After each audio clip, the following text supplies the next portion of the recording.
Assalamualaikum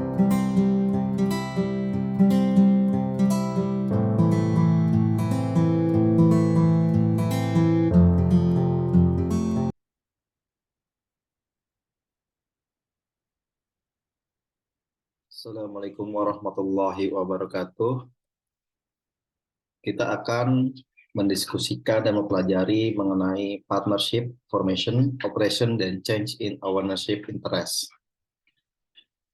Oleh saya sendiri, Amin Arianto, dosen praktisi Fakultas Ekonomi Bisnis UPN Vetra Jakarta.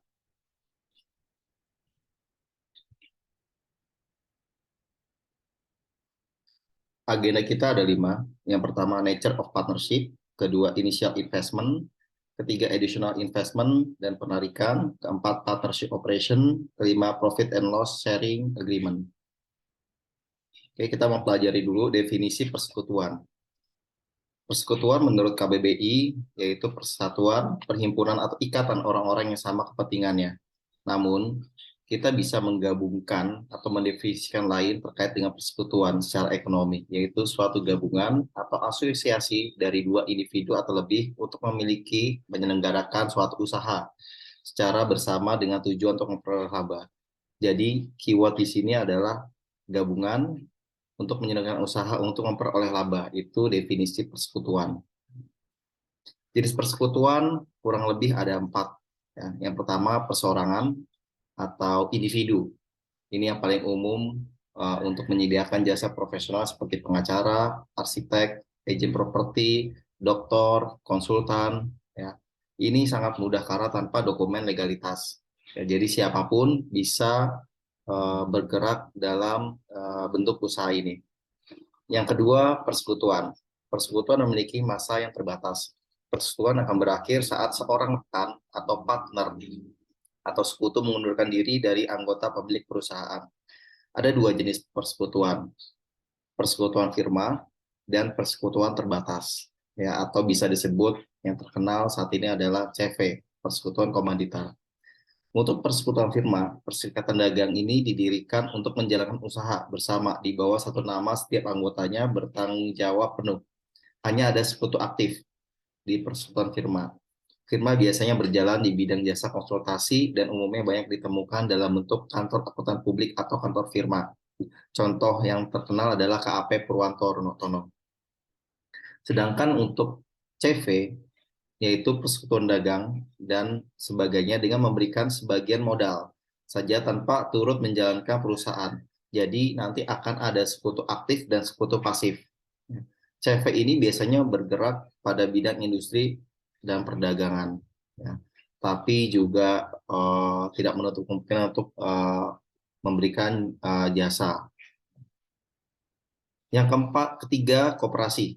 Ya, yang keempat, nah ini yang sering sudah rekan-rekan tahu, perusahaan terbatas. Ya, jadi ada 2 perusahaan terbatas. Yang pertama adalah PT Perusahaan Terbatas, perkumpulan modal lebih dari satu pemilik modal.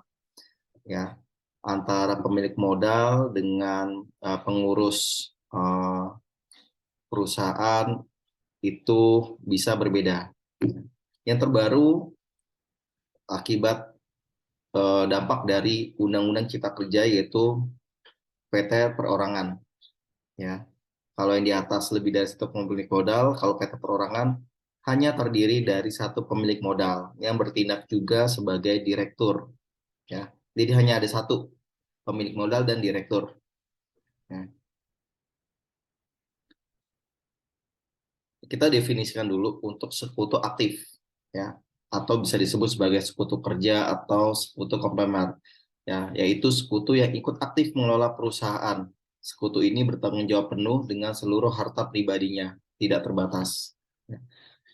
Untuk sekutu pasif, ya, atau sekutu diam, yaitu sekutu yang tidak ikut mengelola perusahaan. Sekutu ini bertanggung jawab terbatas, hanya sebesar modal yang ditanam dalam persekutuan. Ya, jadi sekutu pasif ini hanya menanam modal saja.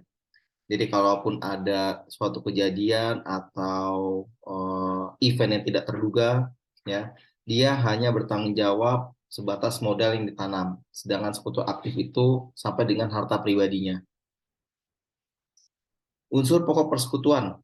Ada 3, ya. Gabungan atau asosiasi persekutu.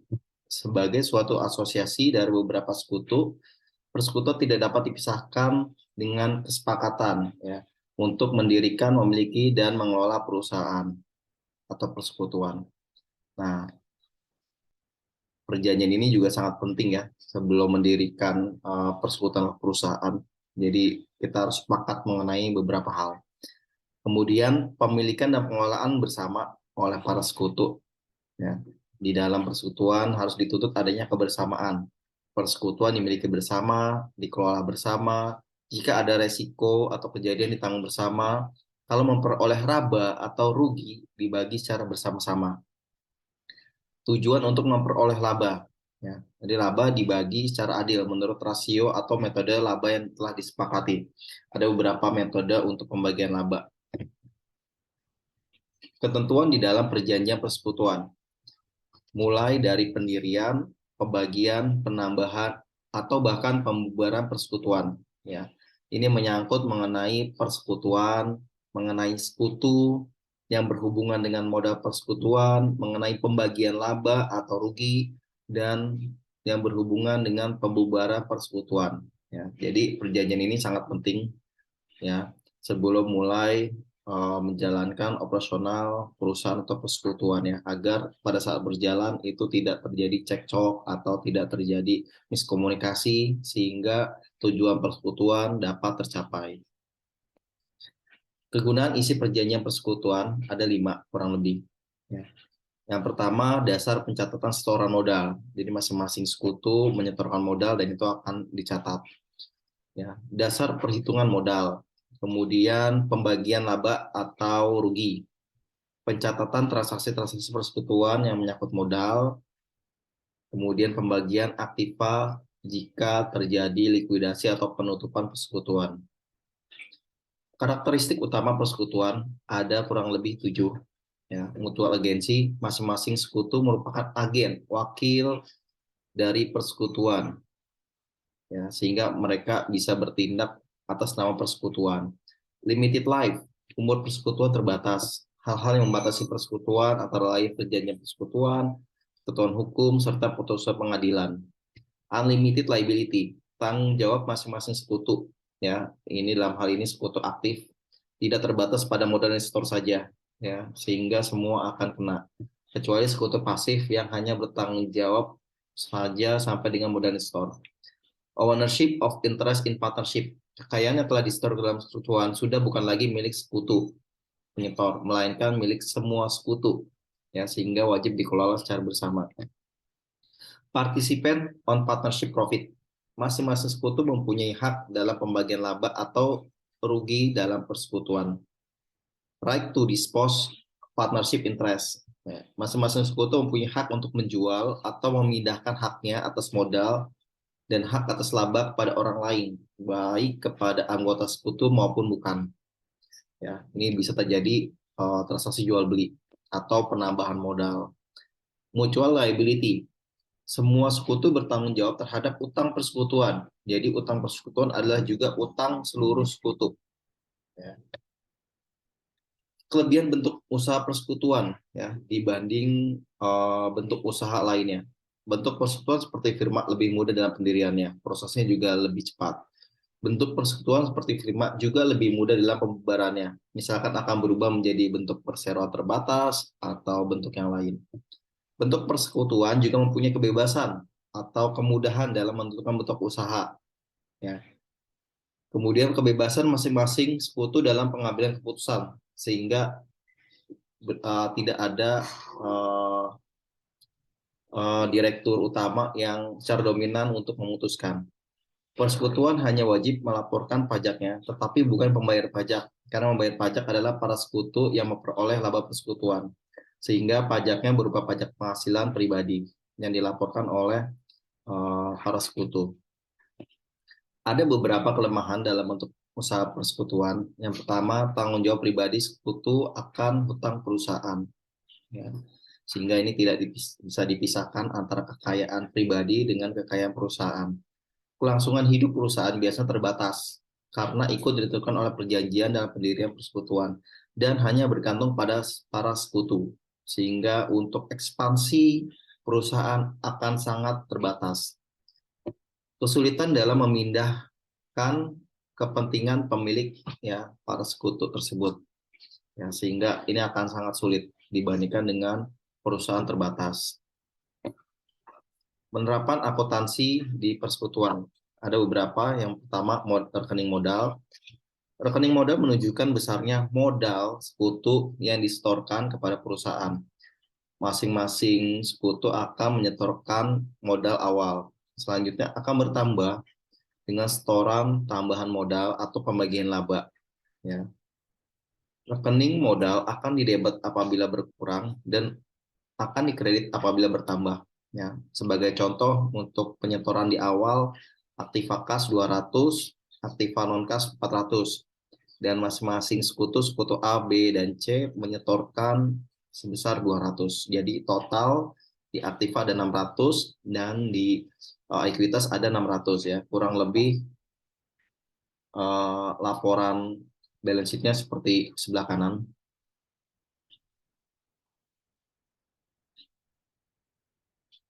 Rekening priv. Rekening priv juga diselenggarakan untuk tiap-tiap sekutu. Ya. Rekening priv ini ditujukan untuk pengambilan harta persekutuan, sedangkan rekening akan dikredit dengan bagian laba apabila tidak langsung ditutup dengan rekening modal. Sehingga jurnalnya akan kurang lebih seperti ini. Priv sekutu A, aktiva kas, karena kasnya akan diambil. Ya. Nah, pada akhir periode, saldo rekening priv ini akan dipindah ke rekening modal. Ya, sehingga jurnalnya akan seperti yang bawah, modal sekutu pada priv sekutu A. Kemudian laporan balance sheet-nya akan seperti sebelah kanan. Ya, aktiva kasnya berkurang 20, sedangkan aktiva non kasnya tetap. Ya, modal sekutu A akan berkurang. Berikutnya rekening utama, rekening utang dari sekutu. Rekening ini akan didebet apabila utang dari sekutu berkurang dan dikredit apabila utang dari sekutu bertambah. Ya. Sehingga jika ada pemberian utang, ya, sekutu memberikan utang kepada perusahaan sehingga perusahaan mempunyai utang, aktiva kas bertambah dan utang sekutu A akan bertambah. Jadi selain di ekuitas, tapi di liabilitas juga akan ada utang sekutu A yang harus dibayar oleh perusahaan. Berikutnya adalah piutang kepada sekutu, ya, dalam artian sekutu mengutang kepada perusahaan karena suatu hal. Jadi jurnalnya adalah piutang sekutu A dan aktiva kas, sehingga laporan balance sheet akan seperti sebelah kanan ya. Jadi di aset akan bertambah piutang sekutu A sebesar 10. Kasnya akan berkurang. Initial investment in a partnership. Pembentukan persekutuan merupakan pembentukan persekutuan yang sama sekali baru berdasarkan kesepakatan dua orang sekutu atau lebih. Nah, sehingga untuk membentuk persekutuan tidak boleh hanya satu orang, tapi minimal dua orang. Masing-masing sekutu menyetor modal untuk mendirikan perusahaan baru yang akan dimiliki. Setoran modal dapat berupa aktiva kas, aktiva non-kas, atau bahkan aktiva tidak berwujud, seperti kemampuan lebih yang dimiliki oleh seorang sekutu di atas kemampuan sekutu yang lain. Bila berupa aktiva non-kas, maka penilaian besarnya modal harus dengan persetujuan masing-masing sekutu agar mendapatkan nilai yang wajar dan memenuhi prinsip keadilan. Sehingga biasanya digunakan nilai pasar yang wajar. Ada dua metode untuk pengakuan modal jika terdapat sekutu yang memiliki kemampuan lebih dibandingkan sekutu lainnya. Ya. Yang pertama, metode bonus. Metode bonus ini merupakan metode untuk mengurangkan modal sekutu yang lebih mampu dan dialokasikan ke sekutu yang kurang mampu. Ya. Kemudian yang kedua adalah metode goodwill. Ya. Metode untuk menambahkan modal sekutu yang kurang mampu sehingga sama dengan modal sekutu yang lebih mampu. Nah, jadi secara konsep bonus itu adalah mengurangi, goodwill adalah menambah. Oke, kita masuk ke contoh setoran modal berupa kas. Sekutu A dan Sekutu B sepakat mendirikan usaha persekutuan firma dengan nama Bersama Kita dengan setoran awal masing-masing Sekutu A 180, Sekutu B 220, sehingga Sekutu B memiliki kemampuan lebih dibandingkan Sekutu A. Sesuai perjanjian, rasio laba Sekutu A berbanding Sekutu B yaitu 50/50, sehingga akan didapatkan aktiva kas 400 modal Sekutu A, 180 modal Sekutu B 220. Laporan balance sheet akan sama seperti sebelah kanan. Ya. Jika kita menggunakan metode bonus, maka perhitungan akan seperti ini. Ya. Jadi total modal 400. Jika modal bonus adalah kita akan mendapatkan 50% ya. 50% ini didapatkan dari rasio labanya. Ya, pembagian 50% dari 400 ya. Kemudian mendapatkan 200, maka sekutu A akan mendapatkan bonus 20, sekutu B akan mendapatkan bonus minus 20. Sehingga akan jurnalnya akan seperti ini ya. Modal sekutu B kita debit 20, modal sekutu A akan kita kredit 20. Sehingga aktivitasnya tetap modal sekutu A masing-masing dan dengan sekutu B masing-masing 200. Jika menggunakan metode goodwill, ya, maka nilai tertinggi yang akan kita ambil. Sehingga sekutu A akan mendapatkan goodwill 40, sedangkan sekutu B akan mendapatkan goodwill 0. Sehingga jurnalnya adalah goodwill-nya di debit 40, modal sekutu A dikreditkan 40. Sehingga di aset akan muncul goodwill 40. Sehingga masing-masing modal sekutu A 220, sekutu B 220. Ya. Setoran modal berupa aktiva non-kas. Ya. Jika sekutu A dan sekutu B sepakat mendirikan usaha persekutuan firma dengan nama Bersama Kita, sebagai setoran awal masing-masing sekutu menyetorkan sekutu A kas 180, sekutu B gedung dan tanah 220. Nah, gedung dan tanah ini dinilai dan disepakati antara kedua belah pihak, sekutu A dan sekutu B. Sesuai perjanjian, rasio laba sekutu A berbanding sekutu B itu 50/50. Sehingga akan muncul aktiva kas 180 dari sekutu A, aktiva non kas 220 dari sekutu B. Jika menggunakan metode bonus, ya, ini akan dicari 50% dari 400, maka sekutu A akan mendapatkan 20 bonus, sekutu B akan mendapatkan minus 20. Sehingga laporan balance sheet akan seperti sebelah kanan. Ya. Terdapat perbedaan yaitu gedung dan tanah. Jika menggunakan metode goodwill, ya, ini sama dengan contoh sebelumnya. Metode goodwill-nya 220 dari sekutu B di sini ya. Jadi sekutu A akan mendapatkan goodwill 40. Ya, jadi laporan balance sheet-nya selain aktiva kas dan gedung tanah akan ada goodwill 40. Jadi total aset ataupun ekuitas 440. Oke, kita masuk ke sub materi berikutnya, tambahan investasi dan pengambilan. Pendaman kepemilikan perusahaan, ada dua metode pencatat perubahan kepemilikan persekutuan, yaitu metode pembukuan lama berdasarkan pembukuan dari perusahaan sebelumnya. Kemudian nanti ini berdasarkan penilaian pasar atau harga wajar atau kesepakatan bersama antara sekutu lama dan sekutu baru ya untuk menilai aset perusahaannya. Kemudian akan dijalankan dengan metode pembukuan baru. Jadi skema penambahan kepemilikan, persekutuan lama menambah sekutu baru, kemudian melakukan penilaian aktiva bersih, kemudian aktiva bersih untuk di-store ke persekutuan ya.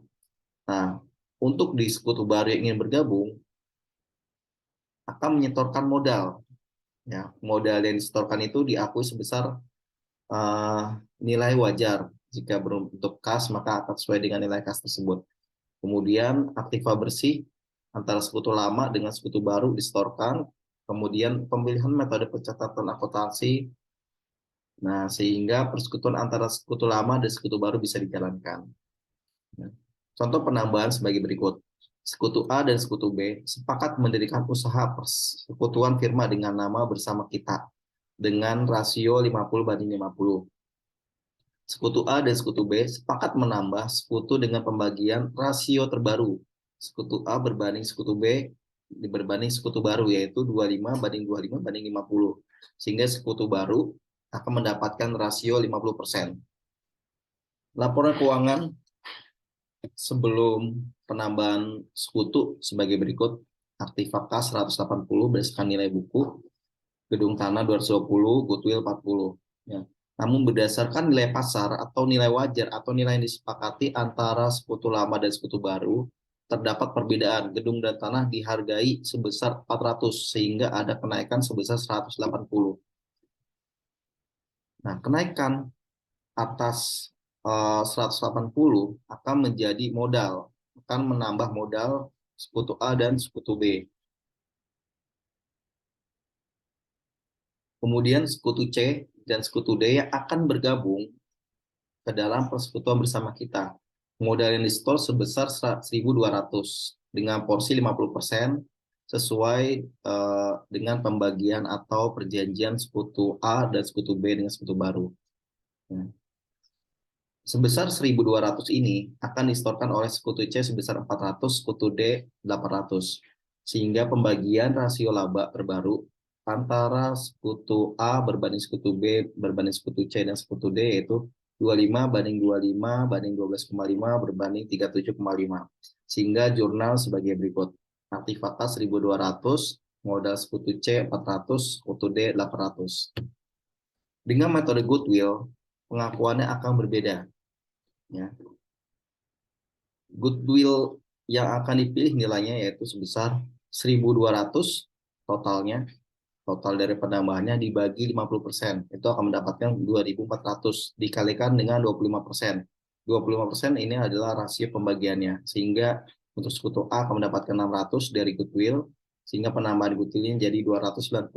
Begitu juga untuk sekutu B, namun sekutu C dan D tidak ada goodwill, sehingga laporan balance sheet akan seperti ini. Nah, jurnalnya akan seperti ini juga. Kemudian kasus untuk penarikan kepemilikan perusahaan. Penarikan kepemilikan diakibatkan keluarnya sekutu lama dengan menarik modal. Sebagai contoh, sekutu A keluar dengan menarik modal 600. Ya. Laporan sebelum, sekutu A memiliki modal 600, aktiva kas 1.380. Sehingga setelah ditarik, jurnal akan sebagai berikut. Ya, dan laporannya akan menjadi sebagai berikut. Aktiva kas akan menjadi 780 dan modal sekutu akan menjadi 0. Perubahan kepemilikan persekutuan. Perubahan kepemilikan diakibatkan masuknya sekutu baru melalui pembelian hak sekutu lama. Dalam pembelian hak sekutu lama ada beberapa kasus yang terjadi. Yang pertama, membeli sebagian hak seseorang atau beberapa sekutu lama. Yang kedua, membeli seluruh bagian hak seseorang atau beberapa sekutu lama. Atau membeli sebagian hak seluruh anggota sekutu lama. Ya. Nilai jual bisa sama dengan nilai buku, atau nilai jual kurang dari nilai buku, atau kurang harga jual lebih besar dari nilai buku. Metode yang digunakan sama, ada dua, metode goodwill dan bonus, seperti yang kita diskusikan sebelumnya. Sebagai contoh pembelian, ya, laporan sebelum pembelian di balance sheet, aktiva kas 180, modal sekutu A dan B masing-masing 240. Sekutu C akan masuk ke persekutuan dengan membeli hak seluruh sekutu A dengan modal 220, sehingga harga jual sama dengan harga buku. Sehingga tidak ada penambahan aktiva kas, yang ada hanya pertukaran modal sekutu A dengan modal sekutu C. Ya, sehingga modal sekutu A akan hilang dan digantikan dengan modal sekutu C. Profit dan loss sharing agreement. Ya, pembagian laba rugi ada 6 metode kurang lebih, tapi metode yang umum dilakukan ada 3. Laba dibagi sama, laba dibagi rasio tertentu, laba dibagi menurut perbandingan modal. Nah, kemudian laba dibagi dulu dengan memperhitungkan bunga modal dan sisanya dapat bagi berdasarkan metode 1, 2, 3. Atau laba dikurangi dengan gaji, bonus. Atau yang keenam, laba dikurangi dengan bunga modal, dikurangi dengan gaji atau bonus. Kemudian sisanya dibagi berdasarkan modal 1, 2, atau 3. Ya. Oke, kita akan bahas metode 1, 2, dan 3. Laba persekutuan saat ini yaitu 4.000. Ya. Sekutu A, B, C, dan D masing-masing mempunyai modal 600, 600, 400, dan 800. Total modal yang di-store 2.000. Jika dibagi sama rata, artinya 4.000 ini akan dibagi 4, karena ada 4 sekutu, masing-masing mendapatkan 1.000. Atau jika menggunakan rasio tertentu, rasio pembagian laba, ya, maka sekutu A mendapatkan 25% dari 4.000, sekutu B 25% dari 4.000, sekutu C 12,5 dari 4.000, sekutu D 37,5 dari 4.000. Ya. Jadi in total akan mendapatkan pembagiannya 400. Atau menggunakan perbandingan modal. Ya. Modal awal 6.000 per 200 dikali 4.000, dan masing-masing total akan mendapatkan sama. Jika di total akan mendapatkan 4.000. Jika dikurangkan dengan gaji, bonus, atau bunga, maka perhitungan sebagai berikut. Laba perusahaan menjadi 4.000, ya. Dikurangin gaji, bonus, bunga, sisanya menjadi 2.000. Ya. Laba, bonus, dan bunga masing-masing sekutu akan mendapatkan, ya, berdasarkan kesepakatan. Sebagai contoh, sekutu A akan mendapatkan gaji 100, sekutu B akan mendapatkan gaji 200, sekutu C dan D masing-masing akan mendapatkan 500, dan seterusnya. Kemudian 2.000 ini akan dibagi rata. Ya, sekutu A akan mendapatkan 500, sekutu B 500, sekutu C 500, sekutu D 500. Ya. Kemudian alokasi labanya ini dijumlahkan karena gaji, bonus, dan bunga akan didapatkan sekutu A dan dibagi rata menjadi 500 di sini, ya. Total 850. Di sekutu B 950. Ya, ini dengan pembagian metode yang pertama, laba dibagi sama. Ya. Oke, bagaimana jika pembagian rugi? Rugi perusahaan yaitu sebesar 2.000, ya. Dikurangin gaji, bonus, bunga, maka akan menjadi 3.000. Ya, 3.000 ini dibagi rata antara para sekutu 750, 750, 750, dan 750. Ya. Jadi alokasi laba untuk sekutu A, gaji tambah bonus tambah bunga ditambah kerugiannya menjadi minus 400. Sedangkan sekutu B akan menjadi 300, sekutu C akan menjadi minus 650, sekutu D akan menjadi 650. Oke, kita akan mulai diskusi 20 menit. Silakan teman-teman bentuk kelompok menjadi 5 kelompok, ya, dalam waktu 1 menit. Silakan teman-teman browsing dan cari tahu mengenai jenis persekutuan setelah Undang-Undang Cipta Kerja dan seberapa sulit membentuk persekutuan di Indonesia. Nah, teman-teman bisa mencari atau membrowsing atau mencari referensi lain selama waktu 3 menit. Ya. Kemudian setelah itu kita akan memberikan tanggapan, perwakilan kelompok memberikan tanggapan untuk nomor 2, ya, masing-masing 5 menit, 3 menit, sehingga total 15 menit, ya. Oke, teman-teman silakan. Assalamualaikum warahmatullahi wabarakatuh.